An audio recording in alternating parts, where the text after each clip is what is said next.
I want you to hear from former Consul General of Israel, Asaf Zamir, talking about what soldiers have found while fighting in Gaza, Hamas-run Gaza. Have a listen. I have a brother-in-law. He's in Gaza right now. He goes home after home for the last 40 days in Khan Yunis. And he says every home there is harboring weapons, has Hamas posters, has a chute inside to an underground pier. Every house I entered, there were people that were part of October 7th, rooting for October 7th, sympathizing October 7th. It's very hard to convince Israelis today that there is a formidable partner in the Palestinian territories that could be given control and would do it in a way that wouldn't risk our security.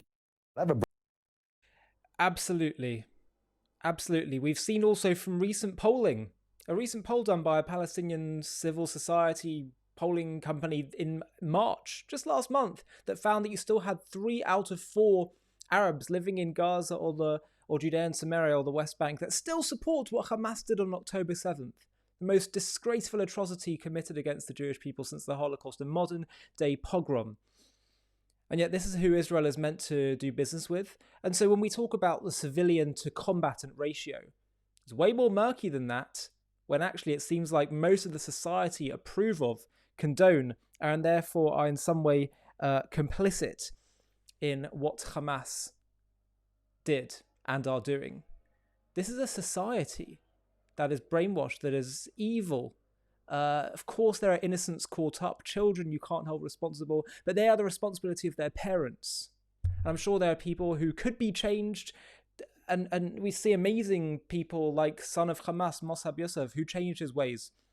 But the onus can't be on Israel to do that. The onus on us has to be to defend her people, to defend her state. And so when we talk also about who qualifies as an innocent civilian, what is our criteria? I heard Rabbi Manis Friedman saying on a podcast, and by the way, he's just come out with a book worked on it with an Israeli called How to Win a War. And he said that the Torah definition of an innocent civilian is a civilian who surrenders to, in this case, the IDF.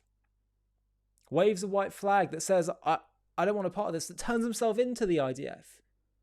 It shouldn't be for the Israeli soldiers to determine who is and who isn't innocent when so many of them dress up in civilian clothing, hide among civilians. It's a cruel and unusual evil to make someone have to...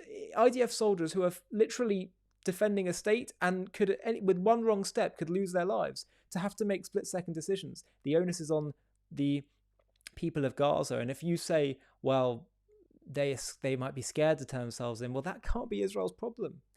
They need to take some responsibility for the society and rulers that lead them. So we have become very clear from this conflict that the problem is not just with Palestinian leaders, but actually it's also a widespread cultural and societal problem that celebrated what Hamas did on October 7th. And in some ways, this whole Palestinian national identity, which was construed just in order to get rid of a Jewish state, it's not about a genuine nationalism. These are not my words, but these are the words of Palestinian leaders, former and present. And therefore, it makes me wonder whether perhaps even acknowledging this paradigm of let's maybe create 2 states, of talking of Palestinians, we're actually perpetuating the problem. Maybe we just say this is a lie. This national cause is a lie. They are Arabs. There's a very big Arab world out there where they can live, but the Jewish people are indigenous to this land. We are happy to live with non-Jews and Arabs in Israeli society. But if there's going to be a movement that simply wants to undermine our existence, that is intolerable, and the Jewish people and Israel have every right to deal with that.